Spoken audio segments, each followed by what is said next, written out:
So have you ever let your batteries go completely dead or, 5% charge and just forgot to charge them for a while? And you thought, well, that's perfectly fine. Well, you might actually be destroying your batteries by doing that, specifically if they're lithium ion batteries. But also I do want to talk about these new tilter battery chargers. Now this one is for LUMIX cameras and this one is for Sony cameras. I will go through them later on, but we do have to talk about why you should not be letting your batteries go completely dead for so long. So there's a couple of things that can degrade the quality of your battery, and one of them is the low charge state. So essentially if you have a lithium ion battery that is pretty much dead or dips below about 2 volts per cell for even a short period, this can actually ruin the chemical process within the cells itself and further degrade the battery.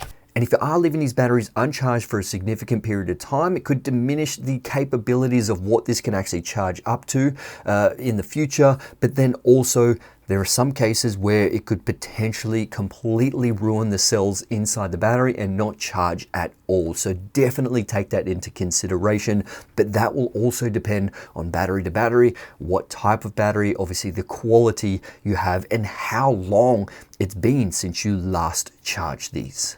And that's what I've been doing with these batteries right here. You might actually remember these. So this is for the A6000 camera. So this is the W50 batteries. I've got 6 of them. They've literally been sitting there forever. But essentially, every few months, I'll just take them out and charge them up, to about 80% or something, not fully charge them, and then just store them away again. So they're in a nice, cool location. They're not in direct sunlight. But when I do actually bring out the A6000 or a similar camera like that requires these will be perfectly fine to fully charge up and use them. But until then, I won't run them dead, have a little bit of charge in them, store them away. And that's the best process. And the second thing when it comes to storing batteries is that you want to try and store them at about room temperature, 24 degrees Celsius. And you can pretty much return the batteries up to about 100% charge. Really depends on the duration of how old these batteries are.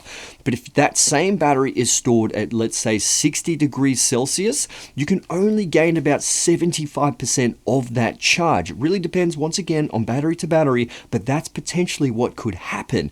Now, one interesting thing is if you actually charge these up to 100% and then store them away at that 60 degrees, you only gain about 60 or 65% of that full charge. So it's actually worse fully charging these, storing them in a hot location, and then trying to use them again. So try keep it at room temperature.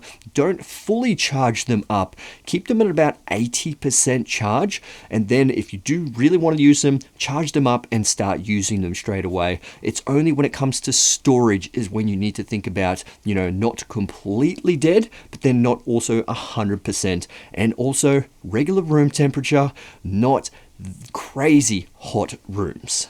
But now, onto these batteries. Now, this is the new charger by Tilter. This one actually has 4 batteries that you can actually input. So this is the FZ100 batteries that you get out of your Sony mirrorless cameras. These batteries obviously are fantastic. They last a ton of time. And if you do actually have 4 of these for a whole film day, like this could easily last a full wedding. And one of the best things about these batteries, and should be on all batteries, is the USB-C in on the battery itself. So you don't actually need the charger. You can literally just power the battery through a USB-C charger. Everyone's got a USB-C charger, your phone charger. And then obviously you can just find any USB-C port, grab that actual cord that's included, and then plug it directly into this battery and charge it wherever you want. And I can't stress that enough. Every single battery should have a USB-C port.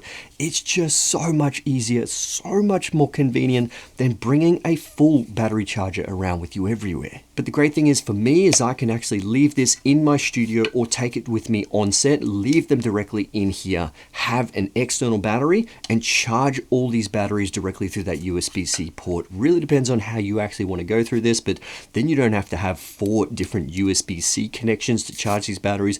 You only just need that one to charge all 4 at once. Now these chargers have 4 slots, and slot 1 and 2 is actually a fast charging slot. But if you are using all 4 at once, they will only charge at the same pace. These also do have lights on the side, so green lights pretty much means 90 to 100% charge, yellow light means about 30 to 90% charge, and the red light is 0 to 30% charge. And obviously you charge all these batteries through the USB-C port on the side. Now look, I'd like to say the LUMIX ones are completely different, but It's identical. It's exactly the same. You have the ability to charge 4 of those Panasonic batteries, which is absolutely fantastic. And we all know LUMIX is coming in hard with a whole bunch of new cameras, so there's going to be a whole bunch of new LUMIX shooters. And this actually takes 4 of those BLK22 batteries. And with the design of both of these, the whole shell, they're pretty much absolutely identical. Obviously, the Panasonic batteries are only for the Panasonic batteries, and same thing with the Sony batteries, can only fit in the Sony battery charger. So right after this video, make sure you go check all your lithium-ion batteries and make sure they're not fully discharged, because you just want to have a little bit of battery power in them. You don't want the cells to, completely bust and, ruin the battery itself. And then obviously when you charge the battery, they're just not going to fully charge properly or last as long. So definitely take care of your batteries. But anyway, my friends, I hope you enjoyed this video. Obviously, I will put links in the description below if you do want to check out these new Tilta batteries. And yeah, thanks for watching. I'll see you guys in the next one. Let's get it.